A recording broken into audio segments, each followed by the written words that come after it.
So what is homesteading to us? Well, it's having the skills and resources to avoid, or at least buffer us against the impending doom that each day inevitably comes closer to consuming us all.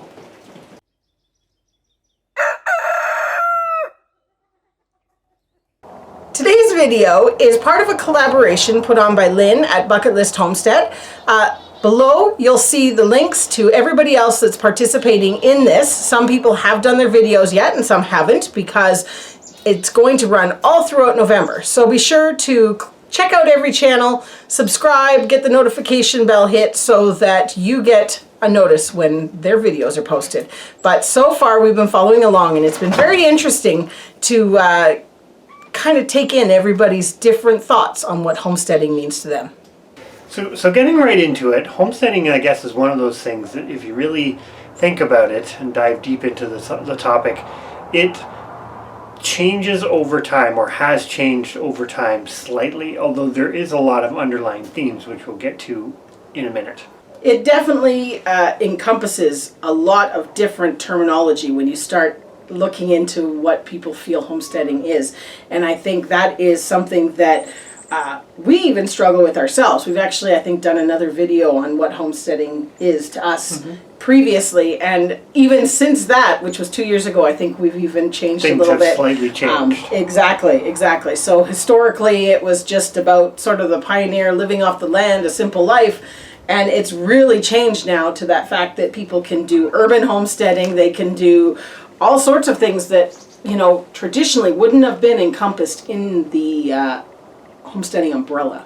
True, which I think does go to a point that Darren from Thorhaven Farms brought up in his video as part of this collaboration, that it's essentially a working towards, or ever-changing. It doesn't necessarily fit nicely within that nice set of parameters. I believe Darren kind of talked about it was working, for him it was working towards sustainability and self-sufficiency.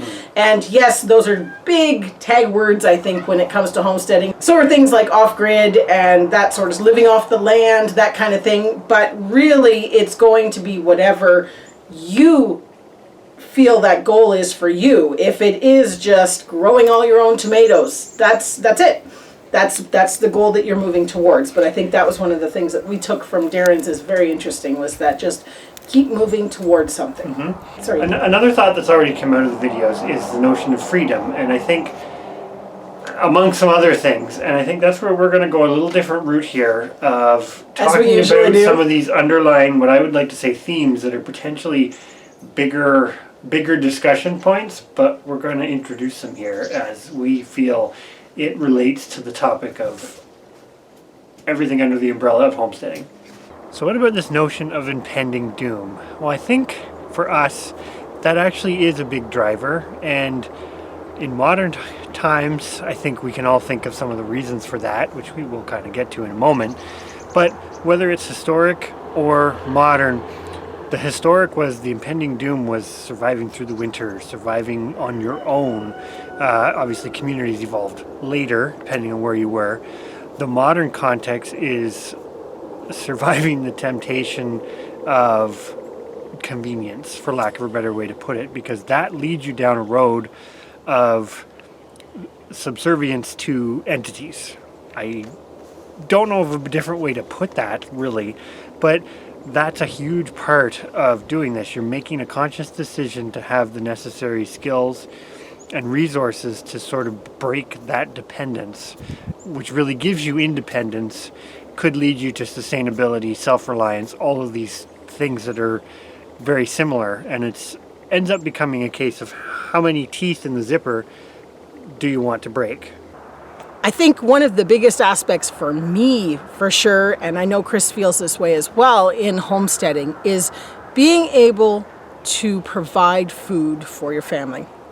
Being able to grow, propagate, all those things that make it a sustainable thing to do on the homestead. Because basically, in the world today, everybody eats, and we have gotten so accustomed to being able to do that run to the grocery store, whether it's 10 minutes down the road or an hour down the road. We just got used to doing it, whether it was on a weekly basis, monthly basis, daily basis.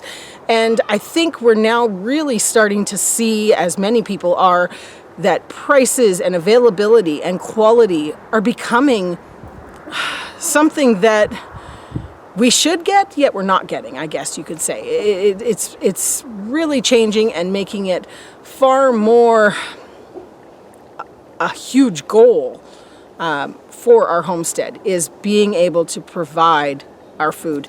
Last year we grew over 3,000 pounds of food, and it was amazing. It was such a feeling, and I think that is a huge part of homesteading for us, is food independence. I think two of the next underlying themes I'm going to talk about kind of together, because they're not the same, but they do fit together a bit, are skills and resources.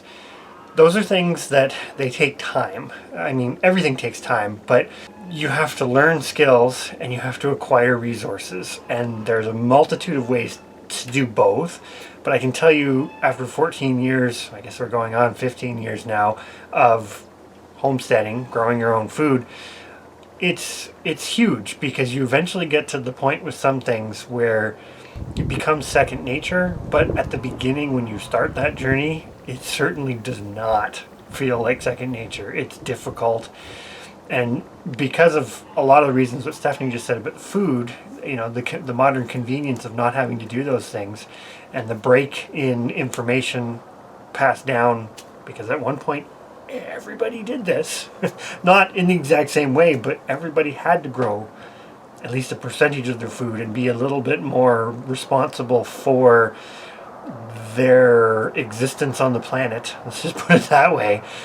That break in knowledge really affects the skills, but also affects the resources, because in some cases, as we've seen recently, it could be things as simple as getting seeds.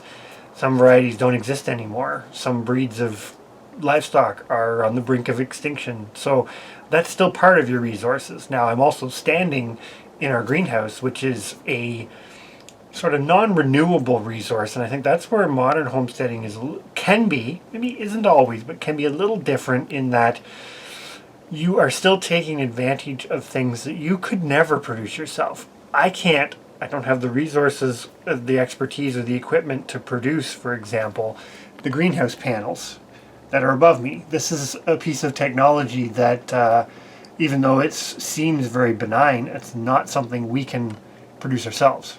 So using technology, i.e. resources that are available to us now because of some advancements, sometimes seems like a negative or a cop-out, because it's like, yes, but the pioneers had to do everything themselves. And it's true. If they wanted to build a house, they had to mill the lumber or know somebody very close by who could do it.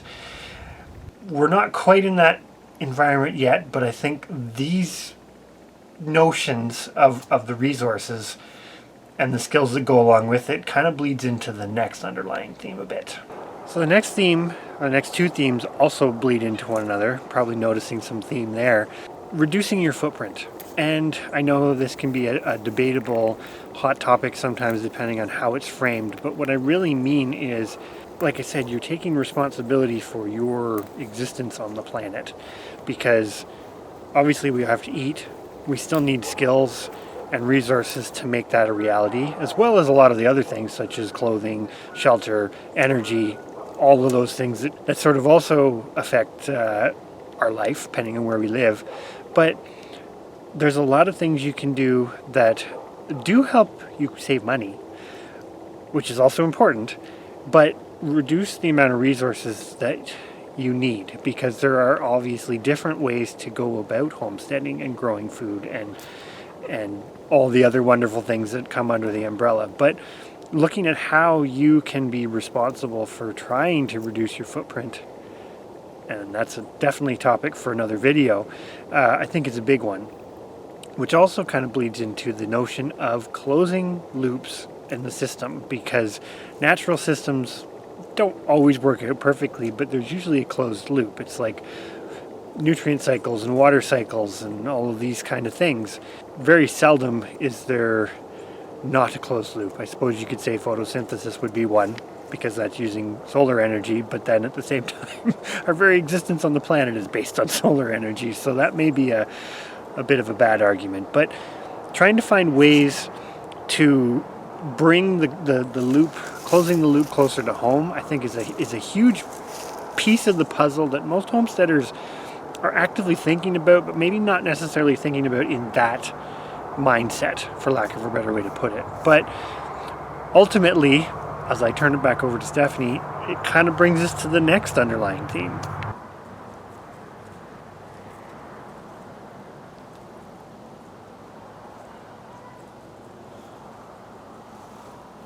I think a big aspect of the homesteading for us is really looking after the land that we have, the land that we've been given, being good stewards. I do think that's in the mindset of a lot of homesteaders. When they start really looking at it, they recognize, as we do, that they go hand in hand. You can't have one without the other. And we need to look after our land, we need to nurture it, and make sure that it's here for future use by us and other generations. And whether it is not clear cutting everything, not mowing the lawn right off the bat, things like that. There's all those little things that we can do, and being conscientious of that as a homesteader, I think, is a huge important part of our reputation as a whole. There's so many things that homesteaders stand for to people, and I think it is important that we stick to that and keep really nurturing those thoughts and those opinions, trying to encourage others that they can follow suit, whether they have land or not. That's one of the things we were talking about at the beginning, that homesteading is no longer that 150 acres that you were given in order to improve it. It could be something as simple as your balcony or your backyard in town, or even an urban area that you can, potentially influence, in your cities or villages, parks, that sort of thing. But being a good steward is important. And of course, again, as these things kind of bleed into one another, being a good steward isn't just about land.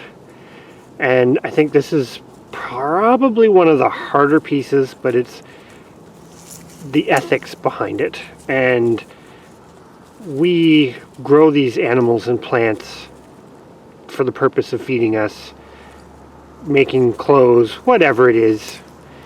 But there is still a bit of a responsibility there. And I think this is probably the one for us that maybe is the biggest paradigm shift going forward, because for a lot of folks, this is still expendable. This is still something you can purchase again, etc. But we've seen the warning signs, going back to the impending doom, that may not be the case forever. There's been seed shortages, there's been chicken shortages, there's been a lot of similar shortages in very recent history. And I think going back to the taking some responsibility and closing loops, that's a big part of standing back and evaluating what you're doing to do more than just feeding your family. You are being a steward to the land, as Stephanie said, but you're also being a steward to the plants and animals that you are raising or that are interacting with your parcel of land. And that's a pretty big one that I think is very in its infancy in terms of homesteaders in general, because that's a big difference too from the historic context, in my opinion, that you were kind of going to conquer and improve, but maybe not maintain. The reality is that there isn't any more land being made. There aren't new species evolving at a quick enough pace to fill voids, so you still have to be conscious of what we have, and how you and what you do impacts it. Homesteading is a lifestyle, and it's a lifestyle that we love living. It is, oh, here comes the other one. It is taking the time to slow down in a different way, not in a slow down like I have nothing to do, because there's always lots to do. But it's taking that time to slow down and appreciate the simple things and not rush to the next thing and really do all that kind of old-fashioned-y stuff, you know, the things you see on Little House on the Prairie, sitting in an evening in the, well, okay, we're not candlelight, but, you know, sitting by the lamp, knitting in the middle of the night with wool that you produced from your own sheep, things like that. It is so wonderful to really have that. It's not wonderful. It's a thing of pride to have those skills and to be able to do what we do. And I really, really hope that more people get the opportunity to experience this lifestyle, because there's nothing like it.